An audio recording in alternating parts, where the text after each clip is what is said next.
Hi, I'm Bohamshus. I'm double negative. You might remember us from that time we tried to do this before, but in a different game. So this is Monster Hunter Double Cross. It is coming to the United States as Monster Hunter Generations Ultimate. It was announced a little bit after Monster Hunter World came out, so I figured we'd go over the differences. That intro was pretty rad. That was a pretty good intro. So first things first, you can pet all the alpacas. Very important. They're called Mufas. Mufas? Mufas. You can get a little pet one called a Moofy. That is awesome. Alright, so we're going to go hunt a thing that we could have seen in the Monster Hunter 3 LP. But we're actually going to eat out here because this game has a fondness for food. It's Monster Hunter. Of course it has a fondness for food. So I can't read any of this, by the way. This is obviously all in Japanese.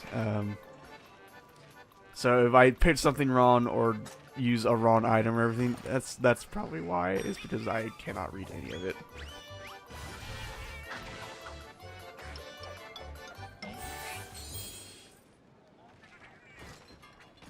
Did it fix you a cake? Fits me fondue. His name loves fondue. Which, to be fair, I mean, I love fondue in real life. Okay, so Monster Hunter Generations, the game this is based on, released on the 3DS sometime before Monster Hunter World did. It featured some new mechanics that we don't have in World.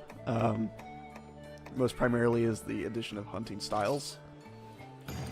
So I'm using the Switch Axe, as per usual. I'm using the Adept style, though, which is slightly changed from the normal Monster Hunter controls, and it adds one special thing, and we'll see that thing a few times during the hunt.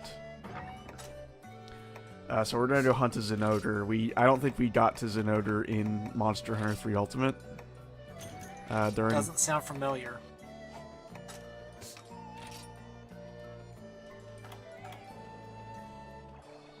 And I just remembered that I'm trying to not swear, so I'm going to bleep that out.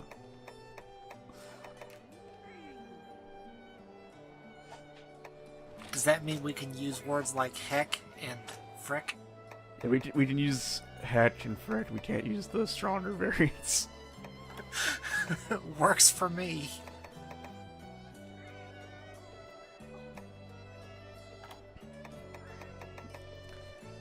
Alright, so I'm trying to go through my combo list to find Matt's potions just in case things go wrong, but like again, I can't read any of that, and the icon for Matt's potions is not different like it is in Monster Hunter World. So for all you know, you just made a bunch of regular potions. Well, I didn't actually make anything because I was like, well, I can't find it. I don't want to waste too much time. This is actually the culmination. Like, I finished this recording just today. Oh, jeez. Because I went to record on Monday, like I said I was going to, and like, I did so poorly, and I still do not do great, as you can see from the time of this video. I was wondering about that. So like Monster Hunter Generations, I would say, is on average easier than Monster Hunter 4 Ultimate. I am just not like there's a lot of quality of life improvements to the controls in Monster Hunter World that are not present in Generations and therefore Generations Ultimate. So as a result, I fumble with the controls a little bit. That's not the entirety of my problems, but that's a good bit of it. So this is Zenodor. He's a big dog. He is pretty big. His gimmick is electricity. He'll charge up. We'll see it eventually. So yeah, what I just did there is an adept style dodge. If you dodge at the last possible second, you'll get a way larger invulnerability window. and you'll get a chance for a follow-up attack. Pretty handy. And that's pretty much Adept Style's gimmick. Most of his moveset for Switch Axe is not changed. So like we can basically use almost all of our moves that we would normally use when using the Switch Axe. Other styles change up your movesets pretty drastically. I think one of the ones that they added in is like called Striker Style. It was one of the ones that was in just normal generations. And basically what it is like, here's a simplified moveset for people who don't want to go out of their way to memorize every single move. Which for some weapons is good, but for Switch Axe is not. I'm just imagining all the different styles from Devil May Cry 3. Let's see, there's Adept Style, which I'm using. There's Aerial Style, which replaces the dodge with like this sort of forward hop. And if you hit something with that forward hop, you jump. There's Striker Style, which is simplified, and then there's Guild Style, which is just like, I want to play Monster Hunter. And then Generations Ultimate added 2 new styles, which are, I think, Alchemist Style and Brave Style. And Brave Style is sort of like Adept Style, except instead of getting a longer dodge, you get a parry. And like if you It does sound handy. like if you do it right, then you build up a meter that you can use to get like stronger, more expanded moveset. I haven't tried it at all, and I haven't tried Alchemist Style at all. From what I understand, Alchemist Style is some calculus. Yeah, so Zenodor attacks by doing a bunch of sweet backflips and firing off electricity and stuff. His breakable parts include both horns separately, both front claws separately, and his tail. As you can see right now, he's charged with electricity, which is part of his enrage. Normally, he doesn't like just straight up like go from 0 to off. He can, but like he usually doesn't. So we can knock that electricity off of him, but if we don't, he's gonna basically stay enraged forever. Does the electricity hurt if you're nearby? No. He does have some attacks that can like hit you with lightning at a distance, but he doesn't have any like contact damage. Thank God. So a neat thing about Zenodor, and we'll show it off later in the fight, is that if you knock him over while he's enraged, you can actually gather bugs off his back. That's how he gets his electricities. He has a bunch of like thunder bugs like flying around him, and they're rubbing up against his fur, and it's making him static. If you do that enough, can you turn the electricity off permanently? No. There's an ever-ending supply of bugs to use. Both good and bad, I guess. I mean, you can't gather indefinitely, but he can get stuff definitely. But like, usually doesn't get too much on you. I am undergeared for this fight. People who are familiar with Generations may recognize this particular set of armor. It is a mixed Bull Jerome Jadi set, commonly referred to as Booja Booja Boo, for Bull Jerome Jadi, Bull Jerome Jadi, Bull Jerome. And basically what it is like, it gives you, like, it doesn't give you much in the way of skills, but it gives you attack up large right out the gate. Skills in Generations Ultimate are the way they were prior to World. So, you know, you have to have 10 points in a skill to activate its effects. And points below that do nothing. Which I feel is a downgrade. I like the skill system a lot in World.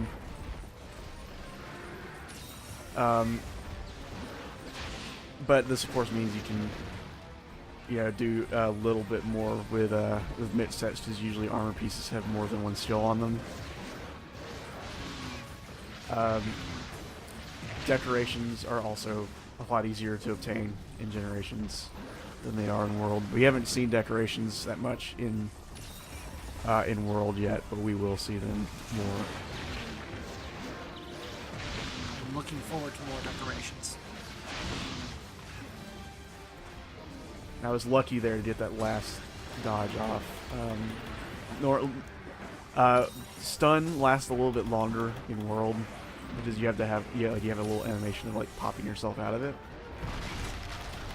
Stun can be gotten rid of pretty quickly in Generations.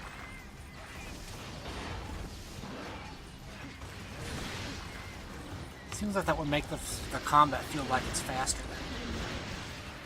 In some ways it does, but like there's still some of that old school Monster Hunter clunkiness. And like if you look at the switch acts here and compare it to the switch acts in World, they're largely the same, but for whatever reason I can't really put my finger on it. Switch acts in World feels faster, and that's just my opinion. I don't necessarily like this is extremely not an invitation for YouTube man that's just coming out of the woodworks. So a thing I haven't done yet is you may notice that little red bar down there next to my items.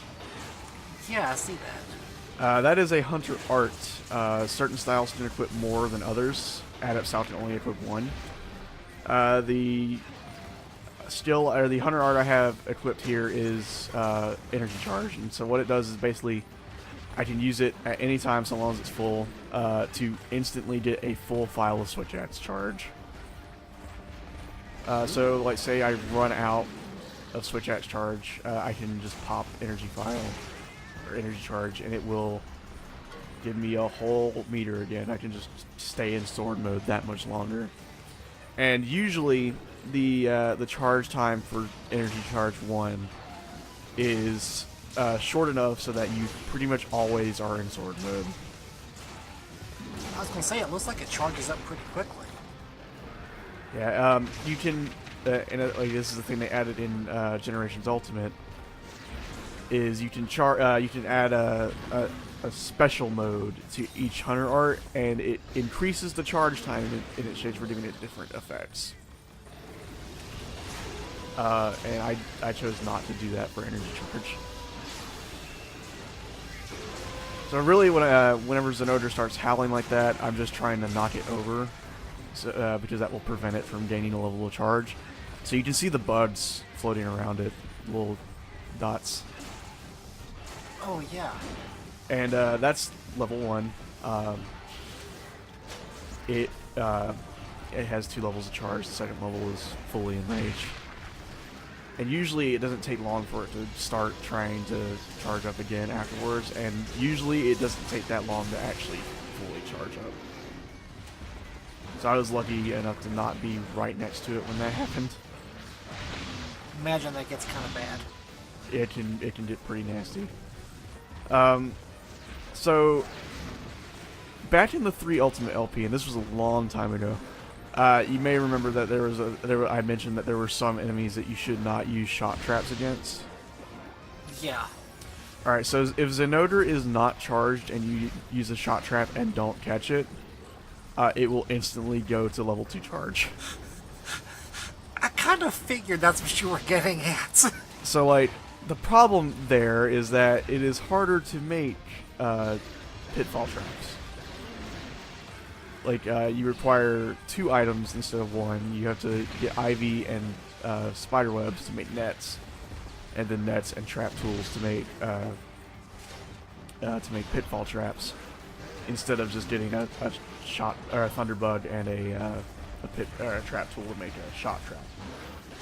So many new players on their first go will probably use a shot trap on Zenodra, thinking, well, nothing too bad will happen here. I'm ready to catch it.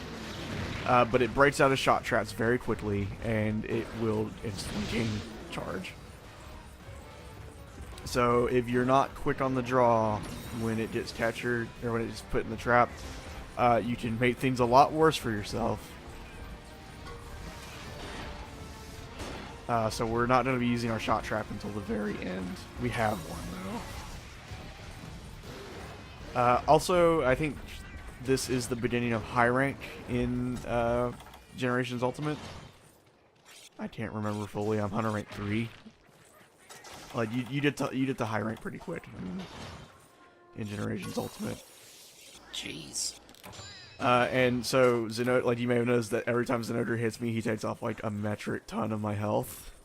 Yeah, I was gonna say he's giving you the business here. Yeah, he's really giving me the. Like I said, I'm terribly undergeared. I am using a Nargacuga switch at, so we didn't see Nargacuga in the LP either. But I'll leave that one out for people who want to see it on their own. Because Nargacuga is like both Zenodra and Nargacuga are flagship monsters. Nargacuga was for Freedom Unite, and Zenodra was for Portable Third. Portable Third didn't come out over here, so we didn't get Zenodra until 3 Ultimate. But the main thing is, like, out of the two, I feel Zenodra's the cooler one, but Nargacuga is still a really cool fight. Also, you can edit style through roll through roars. So if That's you're good awesome. if you're good enough, you can never have to worry about roars and never need to use earplugs. So we got tail off. It doesn't mean anything. Most monsters are a little bit safer without their tails. Zenodra is not. Yeah. And I'm like, oh god, I have no stamina, and I need to get out of here and heal. I got high Thunderblight, so I get stunned at any moment. I actually run really low on high potions later on in the hunt, and we'll have to go gather honey. Prior to World, this was the first game. I'm not counting like online and stuff. Monster Hunter Generations was the first game to allow continuous gathering by holding the gather button. So like if there's multiple, like if you can get multiple things from a thing, like if you can pick up multiple honeys or whatever, you can just hold down the A button and you'll just keep gathering until you can no longer gather from a thing. Such a good change. And they further improved upon this in World by making it so that when it, like, for certain things, whenever you go to gather from it, you gather once and you just gather all of them at once. An even better change. So like yeah, like in World, like say you go to pick up honey, you'll just basically rip half the beehive off and get 3 honey. And then like for mining, you can still do continuous gathering. You'll just you know, strike 3 times and then stop. And so like there were some things they took from Monster Hunter Generations and Generations Ultimate into World that I think were good, and I think they improved upon them in World. There are monsters that are in Generations Ultimate that I wish were in World, and Zenodra is one of them. There's always the chance for DLC and stuff. I mean, they have been doing free DLC and adding in new monsters, like most notably right after launch for World, Deviljho was added in. And then shortly after that, they added in Kulva Taroth, which is a new monster exclusive to World, who is a limited time event, so we may or may not see them in the LP. I think they also added in Lunastra recently, who is not in Generations Ultimate.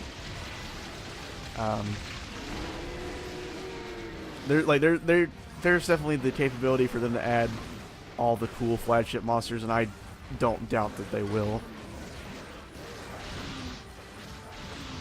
Okay, so also a thing, in World you can only have 1 cat. In Generations Ultimate you can have many cats. Army of felines.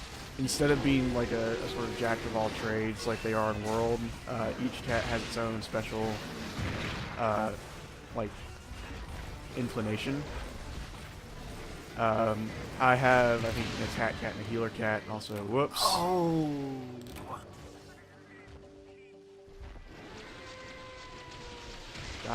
Got destroyed. That's my bad. The stretcher of shame. Yep. Normally hunts in this game did not take me this long, and also I didn't faint in them as much. So like, I don't have a max potion, so now I just have to deal with having 40 less health. That is the world I live in now.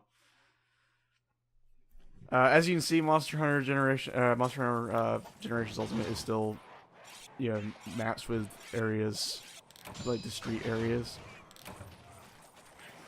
I don't remember if we actually saw this map in the 3 Ultimate LP, but this is actually a 3rd generation map. I don't believe so, but I don't remember much of the layouts of those areas. The other mission to hunt a Zenodra is actually in the deserted islands, which is, you know, the first area in the 3 Ultimate LP. So like, there's a lot of returning maps. Some of them are great, some of them are not. Like, I like the Misty Woods, the map we're in now. The maps they brought back from original generation Monster Hunter, some of them aren't great.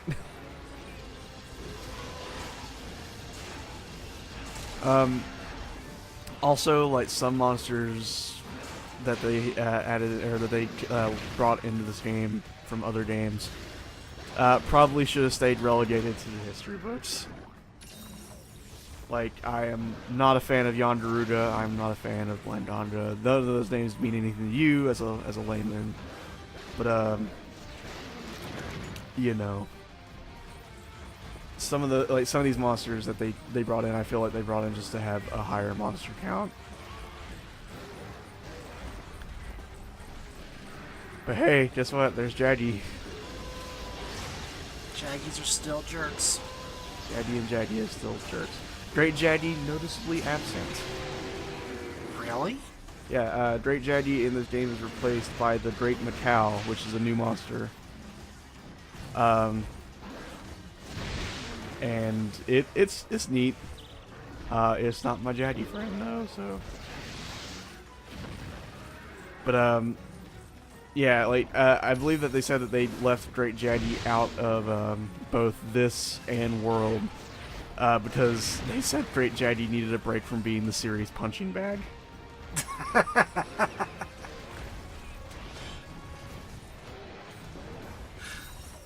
Fair enough. And so I have run out of high potions.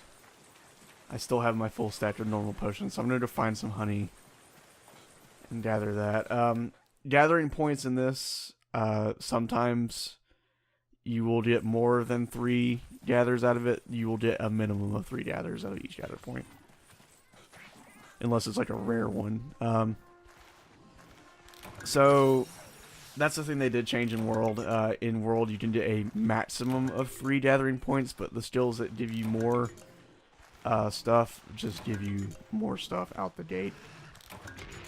Like, if you have the Honey Hunter skill, which is in this game as well. In this game, you will get more gathering points at more gathering attempts at places that give you honey. In World, you will still just rip off half the beehive in one fell swoop and get like 5 honey instead of 3. I just love that mental image. So we were able to make 3 high potions. Not ideal. Also, like in previous Monster Hunter games, crafting in this game has a failure chance. For high potions, it was 10%. But in World, there is no failure chance, which I feel is also a marked improvement. I was gonna say, yeah, but why is there a failure chance? I cannot explain that to you, honestly. It is just a bad design decision. Like, I would argue that it is meant to give tension in the middle of a hunt when you're supposed to be doing like high-speed crafting, but it is an unequivocal improvement over the formula that they took it out in World, that you can just craft without failure. And like, the thing is, like, they also changed up some of the crafting recipes in World. Like, now high potions is just 2 herbs, I think. Very nice.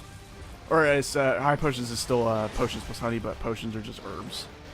Like you can pick up herbs and like World has auto crafting, so you can toddle on certain recipes, and when you pick up the required items, you will just automatically craft that thing. So like, you know, say you run out of potions, you can just pick up herbs. It'll automatically craft potions for you. Just run around like you're in a Resident Evil game. Yeah, and then so like you can toddle on multiple ones, so you can be like, I want to auto craft both potions and high potions. So you can automatically craft the potions, and then when you pick up the honey, automatically turn those potions into high potions. And because there's no failure chance, you just do it every time. And like that's, yeah, I cannot state enough how much of an improvement that is. So like World, I know some people were put off by some of the simplification in World. I wasn't, but that's beside the case. So like I feel like this was made primarily as like a last hurrah for like old school Monster Hunter. Some people seem to think that Generations Ultimate coming out will mean that there will be sort of like a fork where there's a simpler Monster Hunter and then an old school Monster Hunter. I don't think that will be the case. Yeah, that sounds like a headache to balance. That, and especially because Monster Hunter World was Capcom's best-selling game ever. Like from what I understand, not just like best-selling Monster Hunter game, like just a straight-up best-selling game. That's pretty impressive. Considering that until now, Monster Hunter was a niche property in the West, it is a big deal. I expect we'll see more improvements on the formula presented in World. They'll probably have a simplified like development pipeline, so that means that we'll probably get, you know, the next Monster Hunter will have like twice as many monsters as World did at once. It'll be sort of like going from Monster Hunter 1 to Monster Hunter 2. And then eventually a World Ultimate. Well, see, the thing is, like, with the way they're doing World right now, I could just see them adding, like, I could see them not doing an Ultimate release and instead just doing an expansion pack.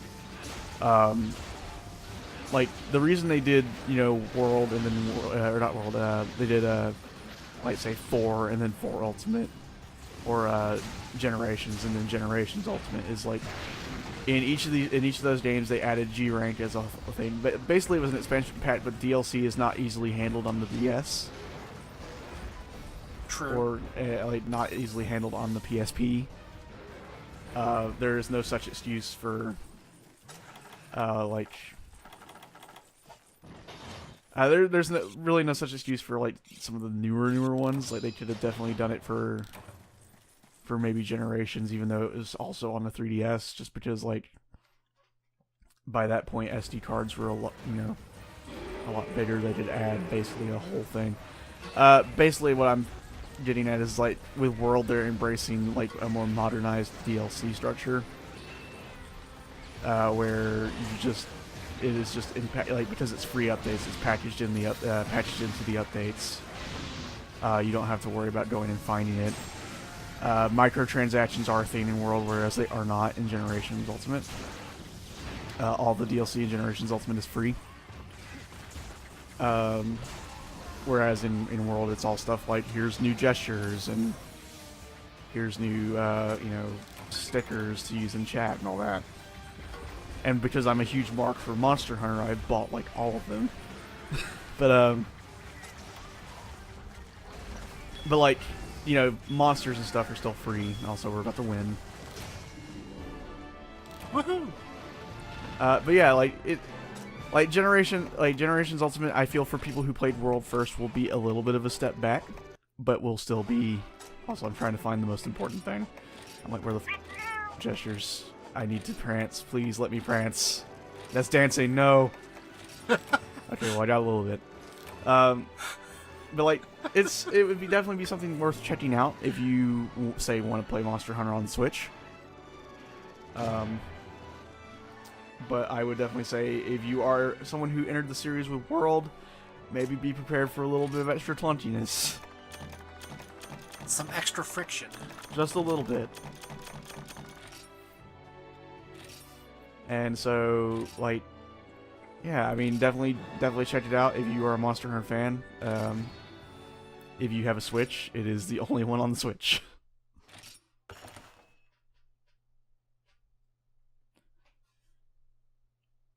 But yeah, that was a single hunt from Monster Hunter Generations Ultimate. Monster Hunter Generations Ultimate has a ton of monsters, like nearly 3 times as many as World.